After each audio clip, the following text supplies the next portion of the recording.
Hey everyone, and welcome back to the Secret Sunday session. Today I'm joined by Charlotte Brimmer. Welcome, Charlotte. Thank you so much for joining us today. Thanks for having me. Now, we did just establish that you were previously my teacher, which I think is just wild. And I know anyone that listening that was in my class from that time, it is Miss Grimmer. Hi. Wow, what a full circle. I couldn't believe, as I said, when I was sort of researching and wanting to have you on the podcast, that you were my teacher when I was in grade 7 at high school in the drama excellence Little guy. program. And then I remember, you leaving and going off to New York to progress because you still wanted to stay in the drama space, of course. Yes. But I mean, I'm not going to do any more explanation because I still feel like every time I sit in front of a teacher, I'm like, I jump back into that little kid sort of mindset. That's funny So because it's crazy because I was such a child then too in my eyes. Like I think I was 21. In my first year of teaching. So I was in my eyes I was a bub too, but you were an even smaller bub. I know, now it makes me feel so old. No, you're not. Well, I will address you as Charlotte, even though it does feel weird. I feel like every time that you kind of see a teacher again, you feel like you have to do the whole miss situation. Yeah, it's But I hard. feel like we're adulting now, so we can grow Yeah, up a little bit. you can But do this. while we have you on the podcast today, is obviously the presence that you have on social media, which is something that I feel most people should be subscribing to. I feel in our modern day era is kind of taking a mockery out of diet culture and really exposing a lot of those trends and influences that some of us have come to love and hate. So I guess for those people that are not aware of who you are and what you are doing, I know a little bit, but explain a little bit about your story and what you are doing currently in this space. Well, I'm a high school teacher of dance and drama. I became one of those very young, but was always wanting to be an actor as well. But my parents were like, you should do your education degree as well, which is very smart of them because Mm. being an actor is incredibly difficult. And having a real job is really great that you're also good at, like another skill. To all actors, have another skill. um, and so, yeah, I then did a little bit of teaching, but went overseas, went and lived in New York for a bit and did musical theater and like worked in a cafe, just, had like 3 jobs or something. And then I got really into improv while I was over there, which kind of changed my life. Sounds like such a nerdy improv thing to do.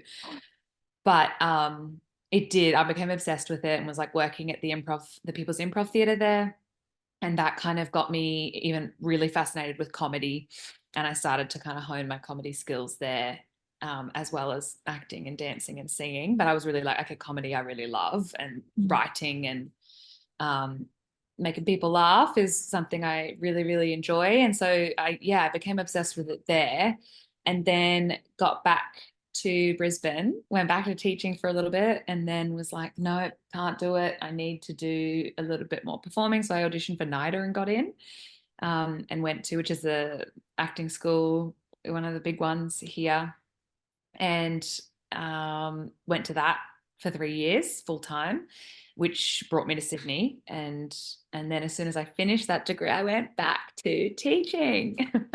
um, because girls got to pay rent, you Yeah. know. But then within that was like I graduated like during lockdown. At the end of 2020, I think we'd come out of it before we were going back into lockdown for the second round, and Sydney was locked down in 2021 for 3 months. And during that time, um, I wasn't. I think I was teaching a little bit there, like doing online stuff or helping out as I could at the schools, but was also just like super bored. And my housemate was like, you got to do TikTok, because I would always create characters and would write sketches and make short films and things like that. And I was like, no, I'm not going to do it. I'm too good. Like I'm not going to sell out to this social media world, because I know that it's dangerous and I know that it's a bit toxic and I don't want to be part of the problem. And then I was like, I'm just gonna, you know what? I'm just going to do it because it actually is really accessible for someone who writes content and wants to entertain and wants to, you know, make a message and get it out to the people. It's actually really accessible for that. And I like to justify it as that, like, well, I am a trained actor and performer. So, you know, I think I'm not too dangerous, adding to the problem. Mm. Yeah, and so then I started making those, and they became quite popular. Um, and that's probably been my like one of my main sources of like creative outlet while I'm still working as a full-time teacher. That and just like writing my own one-woman show and touring it at the fringe shows. And that's Amazing. yeah. That's So that's what's incredible. keeping me And going. and talking about that, obviously that's such a long journey for you to get to where you are today. But why this message? I mean, there's so many people that would say, you know, just be like everybody else, or send out teaching sort of videos. But why Yeah. this message in terms of it is quite clear in the fact that you tell people sort of what is wrong with diet culture and expose influencers for how they really act rather than the picture perfect version that we do see. Well, you got me guilty. Also had an eating disorder. Wow. So, and that really flared up at acting school. Surprise, surprise. Oh, Um, yeah, it's just like mirrors everywhere, you know? So it's such a great place to who would be. have thought that that would be like I, so triggering? I remember my therapist as I was recovering being like, yeah, look, this is probably one of the hardest places to recover at. But you got to go every day. So we'll figure it out. But yeah, because it's like, you Thanks. know, such a privilege to be able to go to such a big acting school. But when you're trying to recover from an eating disorder, it's also very hard to go into rehearsal rooms with huge mirrors in them every day. Mm. And yeah, all be wearing like tight fitting black clothes. And yeah, it's just also because the nature of the industry is so image based as well. Even if you're trying to fight against it, it's still right in your face. Yeah. So that is why I decided, like, because I recovered um, and was very passionate, and I had been completely changed by my treatment and felt very privileged that I was able to have the treatment that I got. Like, I really owe that to my parents for helping me in that way because it is expensive and it is a privilege. So I kind of felt like, you know what, the people need to know. Like not wanting to be too preachy, but also just wanting to be like, the people need to be set free from the chains of diet culture a little bit. Um, because I think we all grew up with the adults in our lives weighing themselves a lot and talking about their bodies. Like I don't know of a mother or a father even who hasn't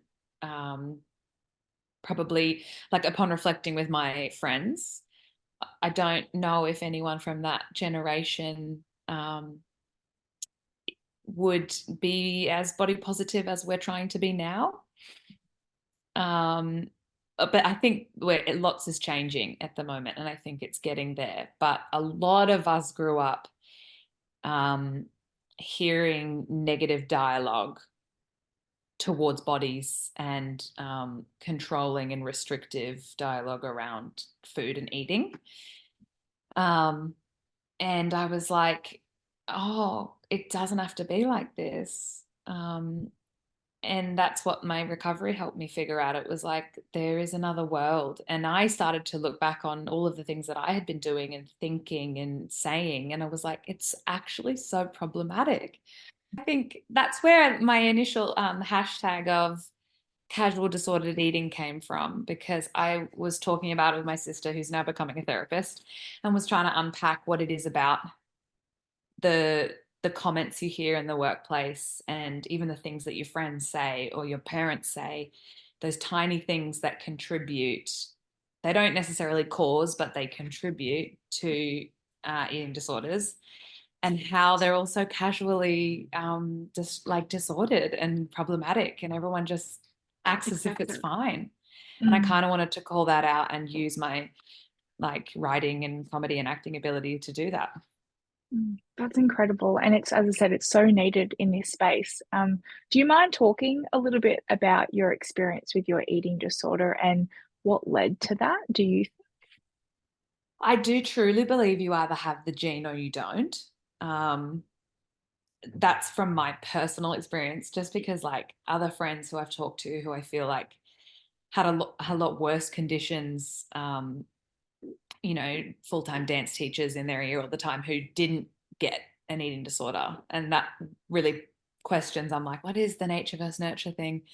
So I feel like I had it because like my parents are amazing and were never, incredibly controlling or anything like that. It was a very balanced upbringing in that way.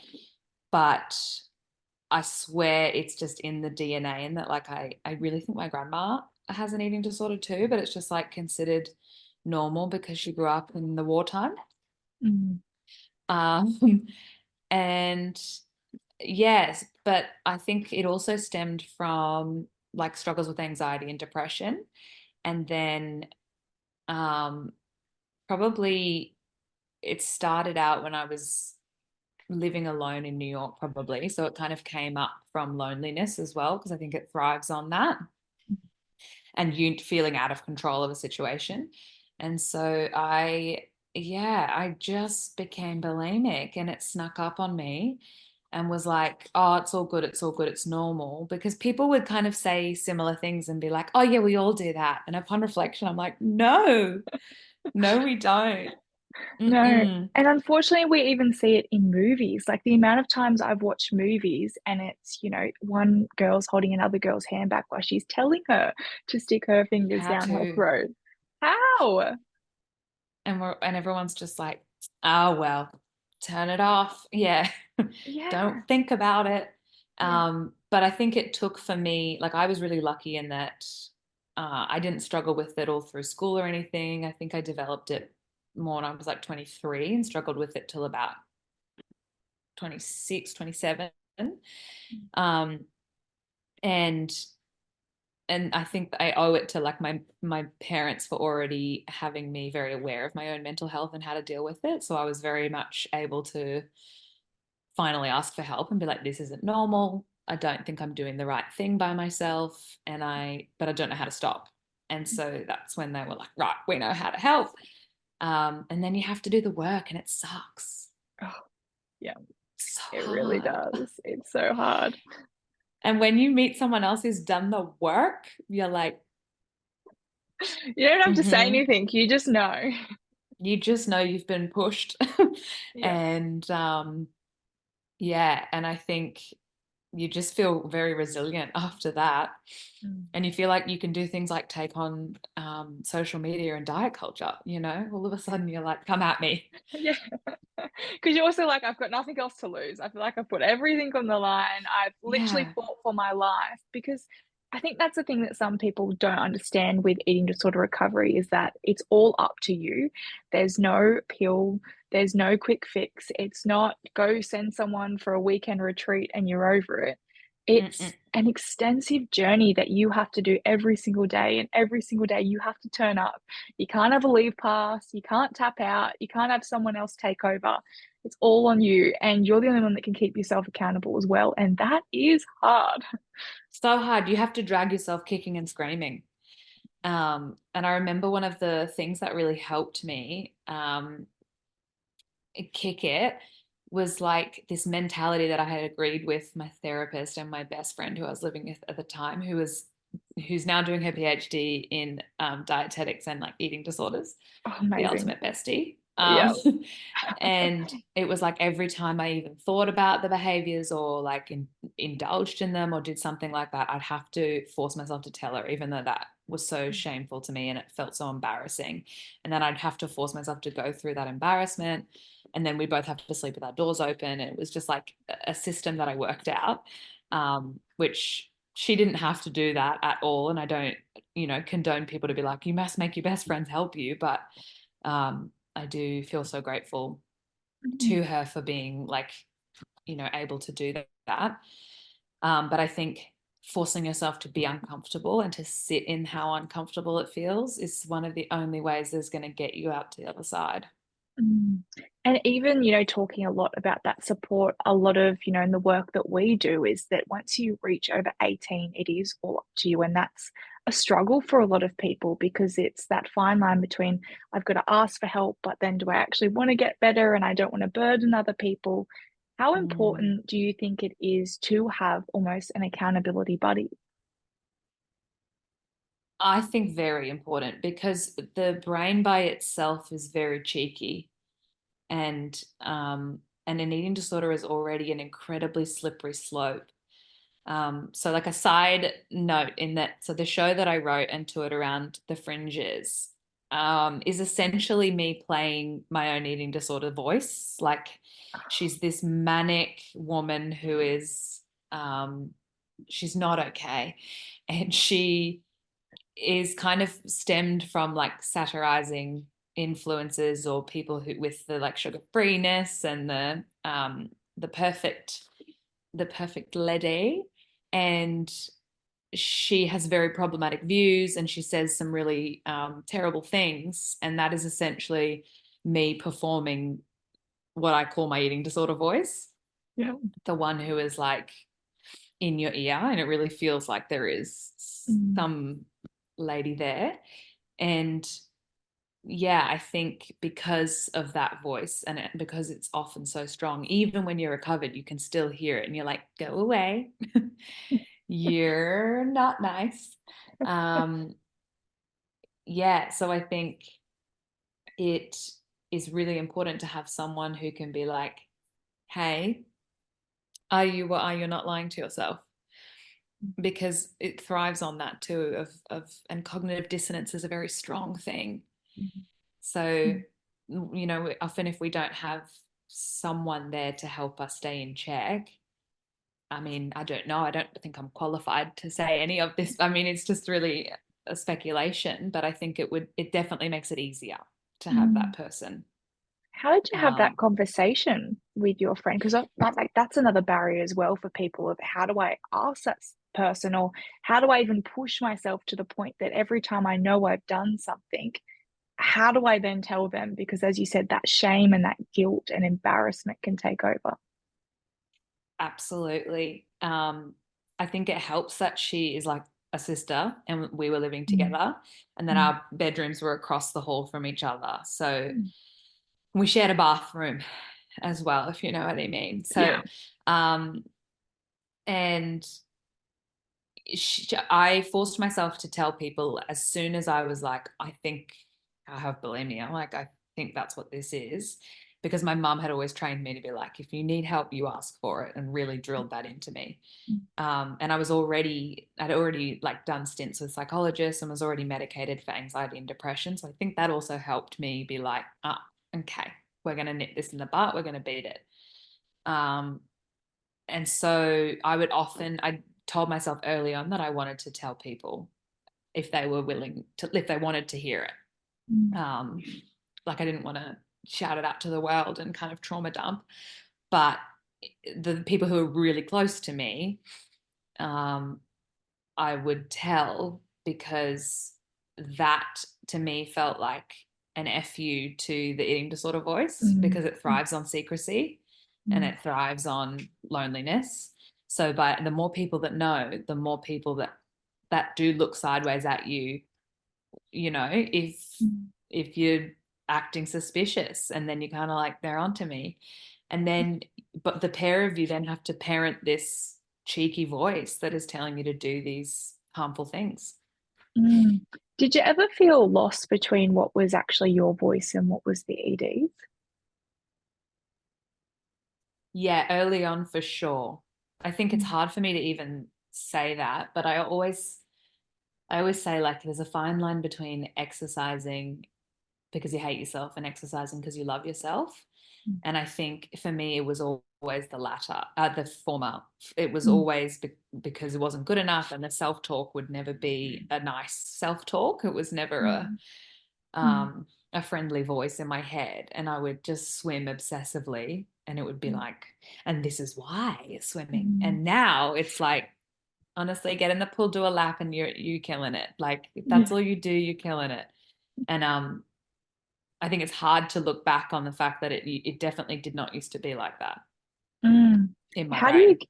yeah, how do you get to that point? So many people will think, this is my constant, I'm constantly hearing these negative thoughts and can't see a way where there is a positive voice in there. Do you remember a moment when it did change for you? I mean, a lot of people say, oh, Yeah. sometimes there is that aha, but also there is sometimes where you just reflect back and you just think, oh wow, it's not negative anymore. I do believe that medication probably did help me Mm, because it just helped to lower the stakes of certain situations. Because I also have ADHD, so I feel things very deeply and I have very strong reactions to lots of things. Um, and actually, I became diagnosed with ADHD at about 25. And I didn't know, no one told me that they're linked in that, like bulimia or eating disorders are often linked to ADHD in women. I don't know about men. mm, Um, and it also is similar to that need to just go, go, go, go, go, go, go all the time and have something to do all the time. And that is that like binge eating kind of impulsiveness. And so once I learned more about that, and became medicated for that, it also helped me calm down and not feel so uneasy all the time because I just was finally, there was like clearness in my head and like I couldn't mm, hear the clock ticking all the time.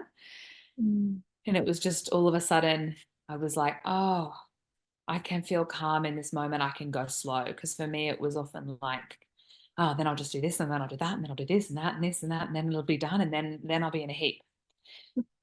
And then all of a sudden, getting diagnosed with ADHD, I think was also very pivotal to me recovering.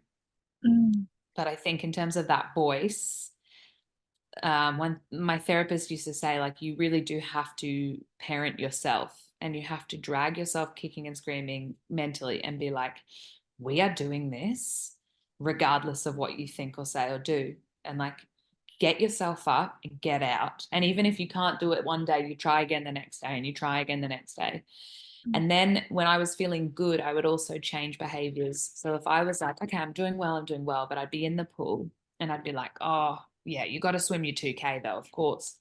And the therapist would get me to do things like get out way before the 2K and just force myself to get out at that point and be like, that was good, you did good. And mm. just slowly, one at a time, change those locked in behaviors and challenge those thoughts. And then all of a sudden it would become the norm because you just kept practicing it like you do a pirouette, you know? Wow, and it's so true because with EDs there are just so many rules. And so often we just stick to them because it's just your conditioning. And then you convince yourself that no, it's my voice and then you find like trends or you find something else and you're like, no, but they tell us we have to get 10,000 steps a day. So it's not my rule, it's the world's rule. Totally. And like, you've got to get your 5 fruit and veg. So I'll get 2,500, you know? And it's just like all The of these best of the things best. you'll spin and that comes from that perfectionist mindset as well. How Totally. did it help or, being in obviously when you were acting and being in that environment? I mean, it's so hard to hear that your therapist at the time, I mean, what else are you going to do? Mm. That's the environment and the industry that you have chosen. How did you navigate that? Because a lot of the time going through recovery, sometimes it is you've got to eliminate your triggers in order to recover. But in that case, as you Mm-hmm. said, a lot of people get themselves into environments where it is such a privileged position to be in. How are you going to navigate that when your health is at risk, though? Yeah, totally. Um, I think again, I was lucky because I already had that. My mum had already trained into me, and that like you need to get well, and that was always something like we deal with mental health issues in this family. We don't shove it under the rug. I think that had been drilled into me from a young age of like if you're not okay, we get you okay. So I was very fortunate in that way, where other people might not have that open dialogue of like already being aware of like this is mental health, you know, instead of it being like this is me. I already was able to separate the two. Mm, Um, And it didn't mean there weren't times where I would just betray myself and we would become one. But I would be able to try again the next day and try again. And I think that helped.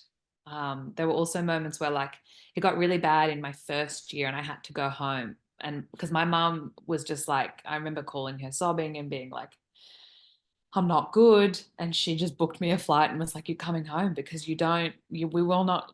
I was like, more like 25, 24, 25. And they were like, we're not going to let you don't get to go to acting school if you're not going to be well. You got to do one before the other, because how do you expect to get up and perform, or how do you expect to contribute to class workshops and discussions if you're not doing well? And I think that sort of actual parenting also helped. And little things like, this is going to sound terrible, and I'm sure you'll put a trigger warning on this. Yeah. But because I'm also a singer, and I got the lead role in the musical in my third year, so which was like the final big showcase show that you do, and I would have to sing 25 songs and be on stage the whole time. It's like a huge vocal load, and the one thing that does not help your voice is throwing up all the time.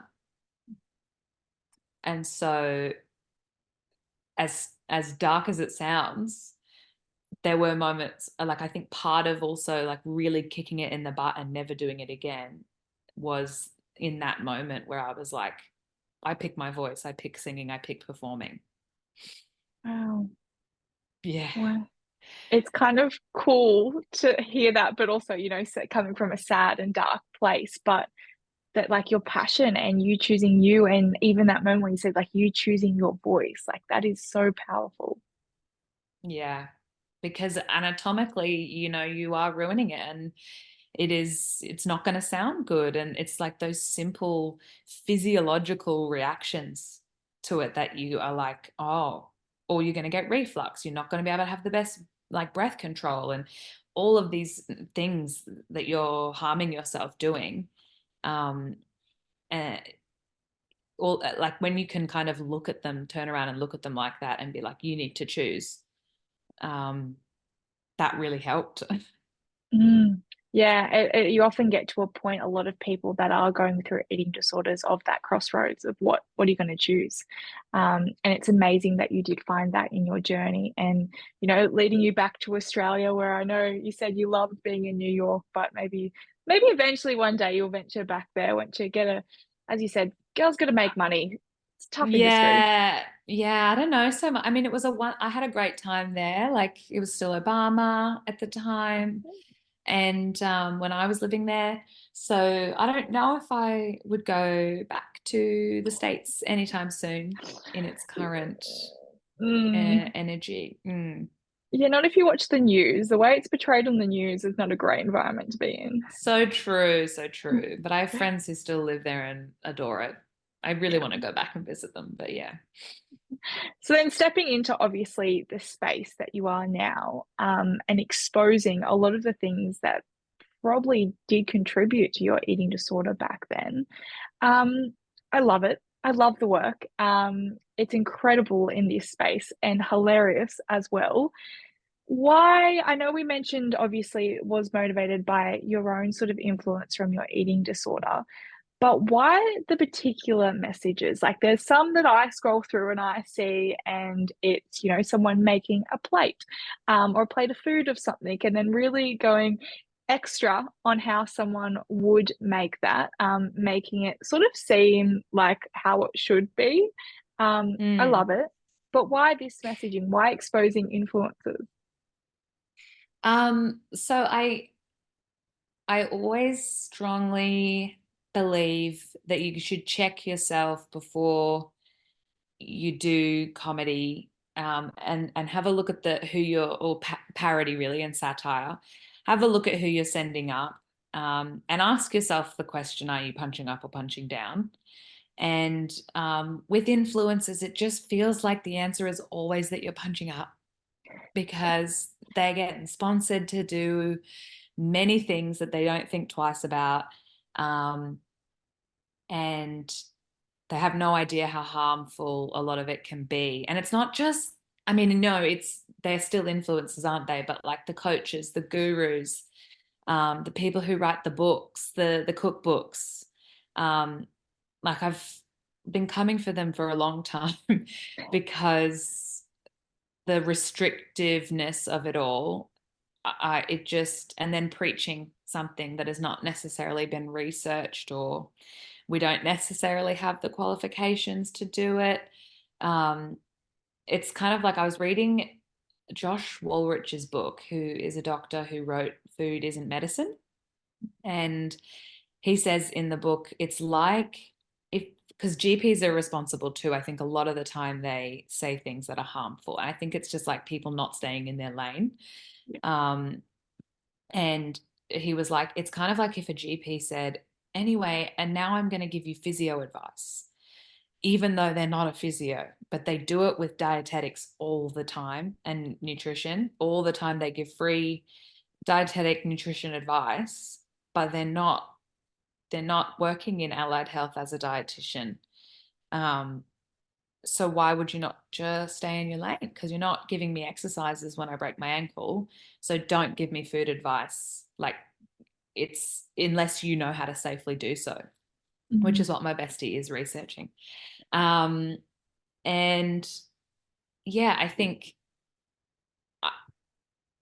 it's annoying because I think doctors often abuse their own authority because they're able to, like I know that they've done this even to my dad, who's like, well, doctor said, and I'm like, yeah, but you don't need to weigh yourself every day. I just like don't think that that is healthy. In fact, everyone should maybe just throw the scales out. Like, don't be a slave to your bathroom scales.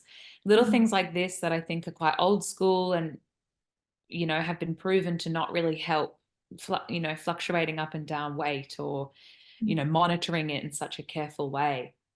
But yeah, I think like influencers and like your coaches, your fitness people, God love them. And if that's the life you're living, you do you. And that's, I'm not here to tell you how to live your life, but maybe don't come onto a platform where thousands of influential young people, millions, trillions, billions, I mean, of incredibly influential young people are looking to you on how to be a person. Yeah. Maybe don't. And the thing is that like people, I think a lot of the time people are like, oh, I'm truly helping. I'm helping them lead a healthy life. And there's just this like gap still at the moment between a healthy life and a disordered relationship with food and exercise. It's something's missing there, and I think or it's a blurry line, and people are thinking it's either one or the other, like you're either healthy or you're not, and it's really harmful, and it really feeds into us perfectionist galleys. We're really able to be like, you're right. And then that even just sort of voice can latch onto that and be like, because it's either one thing or another. And then that really plays into your rules and things like that. And I think it's such a complex issue because people should be able to do and say what they want to do, right? Like you should be able to be like, here's a healthy recipe. But I also think that we should shift the word healthy altogether anyway, because it's really exclusive. And what my best friend was saying is that they're often, it's not the language they use in professional clinics anyway. And so we're not too sure where it's come from. And that's where I start to be like, okay, well, if it's fake news, let's not do that. Let's at least, let's call that out because it's not helpful. If we're saying things like, the restrictive diets of, what is it, where they don't eat for like half the day. What's the word for it? Oh, there's like intermittent fasting and there's like intermittent fasting. What? I think I saw a TikTok of some girl being like, I used to do that too, and then I was hospitalized.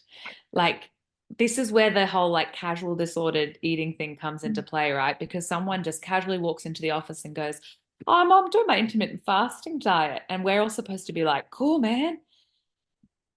But wait a minute. Um, would that, are we not going to address the fact that you would then be starving hungry for like majority of the day? Like, are we just not going to talk about that and how it's actually what a lot of professionals would call a disordered relationship with food?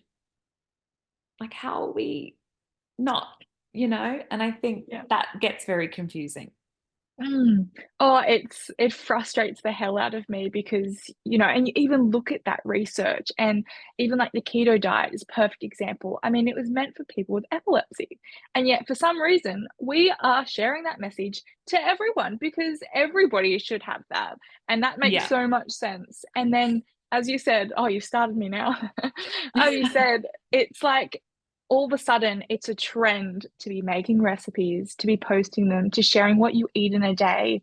And it's not filtered content. And even the Mm-hmm. messages sometimes we hear in schools, and as you said, from professionals, where it's like everybody should be quote unquote eating healthy and cutting out this and looking about what they eat. But it's like saying that to a 12-year-old is so different to saying that to someone that, yeah, okay, may need to lose some weight or might have a health condition, yet that information is not filtered.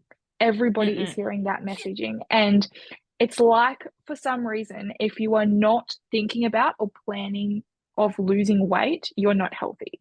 It's like you Yeah. have to be losing weight, and that's healthy. And I think there's so much of it that responsibility lies on like the marketing and entertainment industry and the fact that like so many businesses profit off you hating yourself. And so it's important that we must continue to do so and that a lot of these products and feed that. And I think Jamila Jamil talks about that a lot. Um, which is so helpful, but also infuriating to hear because it's so true. And I think even people wanting to be influencers, like, well, how am I going to be an influencer? Maybe I'll just share what I eat because that's what everyone else does, and we don't actually stop and think about what it's doing and what Mm. message it's sending. Mm. Because by all means go ahead and do it, but ask yourself why are you doing this and what is it doing for the world? Mm. Oh, I couldn't agree uh, more. mm. And I feel So like in that's, this yeah. space, sorry, we're both like No, you're ranting right, and go, going you on. go. I feel that as well in this space, it's sad in the sense because as we mentioned earlier, the conversation around diet culture is shifting. It is people are becoming more aware and we're exposing it a lot more than say what we used to. But yet people are still subscribing to it and people will still Mm-hmm. follow those people. And you tell them sometimes, or advise them, just go mute accounts, detox your social media, get off it. Yet we all still want to be involved. And we all still, as you said, won't stand up when someone says, I'm now doing this fasting diet, or I haven't eaten anything all day because I'm going out later. We won't jump in and say anything. Yeah. And it's just as alarming as saying something else, another disordered, behavior. It's like, yeah. And I think everyone casually throws it around because it's been like that for so long. And it's Mm. just the norm that you hate yourself. Yeah. Yeah. Yeah. If you're And thriving, there's something wrong with you. something wrong with you. Exactly. And I think it's, yeah, what I wanted to do was sort of shake things up and I love making satire and I love absurdism and I think that's why I think you mentioned before like how some of my videos end up the way that they are. And I think because like humans are absurd and some of the things we do um or like the trends that happen or fall into place, it's important to look at it from another perspective, which is what exaggeration and you know absurdism help us do. Um, because if you don't laugh about it, you'll cry. Yeah. And I also think that comedy is a really creative and cathartic way to unpack serious issues. Mm. Yeah, it's like saying all the things that people say you can't say. And you kind of fall back on comedy. Oh, just have a laugh about it, stop being so serious. Yeah, totally. And I think, I like to make the work that I do like didactic. I want it to have a message I mean, sometimes I will make things just because I'm like, that's a bit silly and funny. But I also think it's such a powerful tool. And I think a lot of people, um, like the anti-diet people are still underrepresented. And so it's just nice to be another voice out there who's like, hey, I went through that stuff too. And I think it's silly as well. And it's nice to see people commenting their experiences with it and being like, thank you. um, Is there any trend yeah. or video that you've seen of an influencer and been like, oh, that's a bit far-fetched, and then made a video from that? Like, which one's probably got you the most? The healthy Coca-Cola, that was really a shock that was already a thing. Yeah. Some of the things, some of the videos I make, like of the influencers making food, it's just what I found in the fridge. Yeah. Um, and then sometimes people will go and find that that's already been a thing, like someone's already done. No Oh, one's made a mint slice out of broccoli though before and a tea bag. That's still original. Um, was it nice? no, No, horrific, okay. horrific. Um, yeah, but the balsamic vinegar and soda water, I was like, you have got to be kidding me. Just when you think you've seen it all. Not in our era. I feel like every day I wake up and someone will surprise me with something in the world that we're living in. Totally. And then you look at the other, I think assuming that just because someone says they have a healthy situation doesn't actually mean they do. And I think just basing what you do for yourself off what anyone else does is dangerous because Mm. no one is you. No one has your DNA. No one has your needs. Mm. And there's a lot of that, like do as I do, walk like I walk, be me, Mm. on social media that needs another version of it. Someone needs Yeah. to be pushing back against that because it's happening a lot. Mm. Have you ever had any criticism? Oh yeah, Oh, because really? people have a lot of feelings, and that's I get it, I understand. Um, it's funny because whenever I post, before I post something, I ask myself like, would I be okay for my students to see this? Because they always do. Mm. Um, but I'd like to think the students that I engage with are able to unpack things in a more intellectual way than, say, some of the keyboard warriors out there.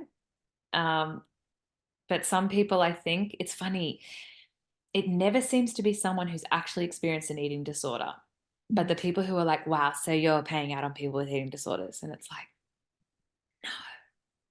and you've You get just no missed clue. it, haven't you?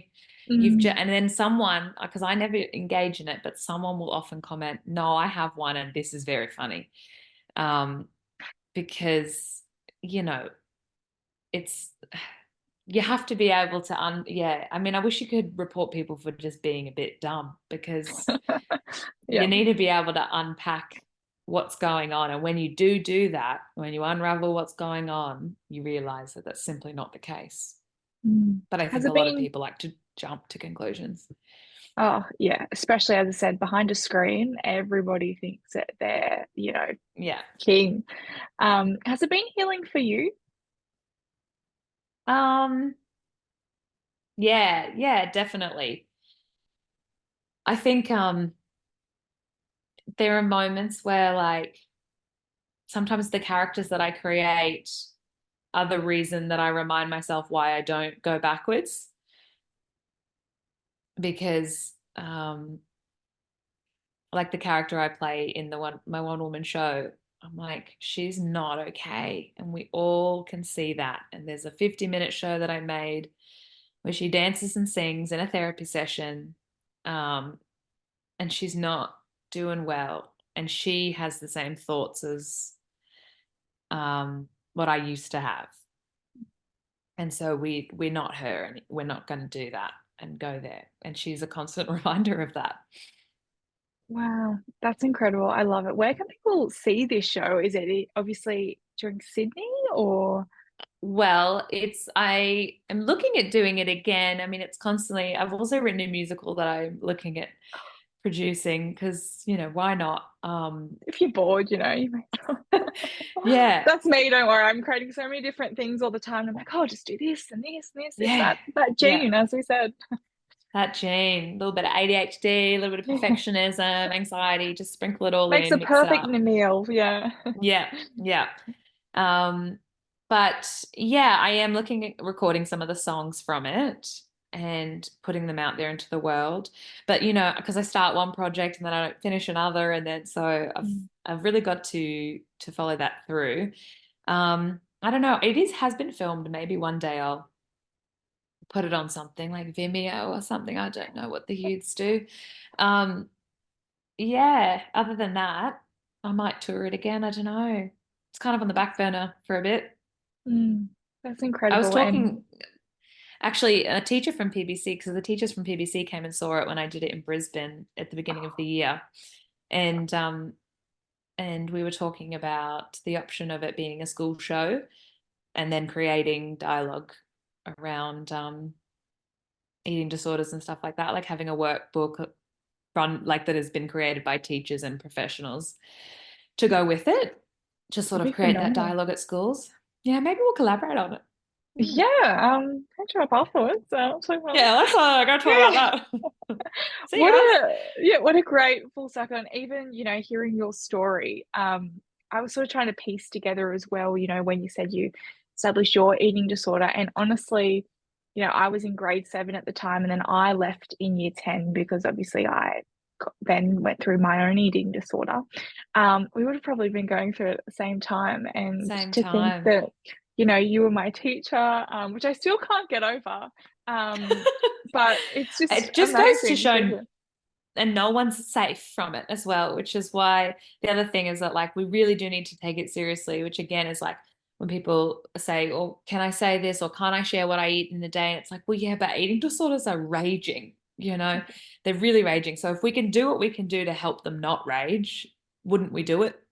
Mm. Because Yeah, no one's safe. Everyone from all ages yeah. are And no gonna, one's and even like the symptoms of it. I know a lot of people sometimes think that, you've got to get I hate the stereotype, but it's almost like the full-blown eating disorder of what it's typically look like. But, there is things like orthorexia that are coming in, that obsession with clean eating and wanting to be mm-hmm, fit and healthy. And mm-hmm. that's just as bad. And I feel like that Yeah, is so misdiagnosed that there's probably multiple influencers out there that have this and that are preaching that message, and the symptoms are celebrating it disordering. and teaching others how to do it. Yeah. And it's like we're Yeah. trying to be in this space in order to prevent that and to not stop those voices, but make them more aware of, as you said, the causation of what they're actually saying to a young person that, like myself or like yourself, that are 11, 12, or in their early 20s, that are taking on this messaging and seeing it as gospel. Mm-hmm. Mm-hmm. And just, if someone gives you diet advice, unless they are a qualified and a good quality dietitian, dietitian, you don't have to really listen to it. And even then, you can get a second opinion, like it's nothing is really that gospel. Um, it's always, you can always work on it, Yeah, I always work say with people. if you can listen to your body knows it is your It doctor. knows it Yeah, it knows. And a lot of people are like, yeah, oh no, it doesn't. And I'm like, no, that's cognitive dissonance. It yeah, does. yeah. You've trained yourself to stop listening. Yeah, you're just listening to all the noise. Tune back into yourself because it's Hmm. it's here. It knows you inside and out, and its one goal is to keep you alive and to survive. And it will tell you when it's hungry. So don't freaking ignore it when Yeah, somebody's yeah, telling you to fast in the morning. yeah, totally. Well, thank you so much for joining us today for this podcast. It has been absolutely amazing, and I feel very grateful to come, as I said, full circle, and to sit down with you and, as I said, have a chat and see where you're at now, and share your story as well, something that I was not aware of. So, thank you so much for sharing. My absolute pleasure. Thank you so much for having me. And lovely to see you again. I know All it's grown so great. up. I know. I I'm just in my can't get over twenties that. now. I know. Insane. It is. It's very wild, but I also, that's why I love it as well, in the space that we are able to connect. And in saying that, where can people connect if they do want to reach out, follow you, be part of your journey, and see all the amazing content that you're sharing? They can go to at Charlotte is Grim on Instagram or on the TikToks. And if you want to message me, have a chat, do it. Amazing. I'm great Absolutely at messaging back. Is that a joke? I never No, know I with really comedians. am. Okay, cool. No, I truly am really good at it. And I have a lot of friends who aren't good at it and they know who they are. But I pride myself in my ability to promptly reply. Incredible. Love it. And lasting question. What would you say to someone that is currently subscribing to all of that diet culture talk that has a little inkling, they know it's not right, but they are sort of slipping into the cracks of, I'm still going to listen?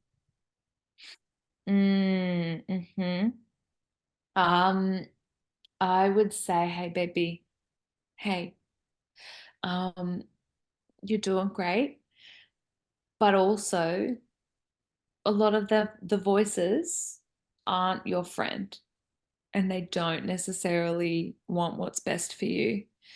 And why don't you just challenge them? Just see what happens. If you just do the opposite, see what happens, and then see how you feel.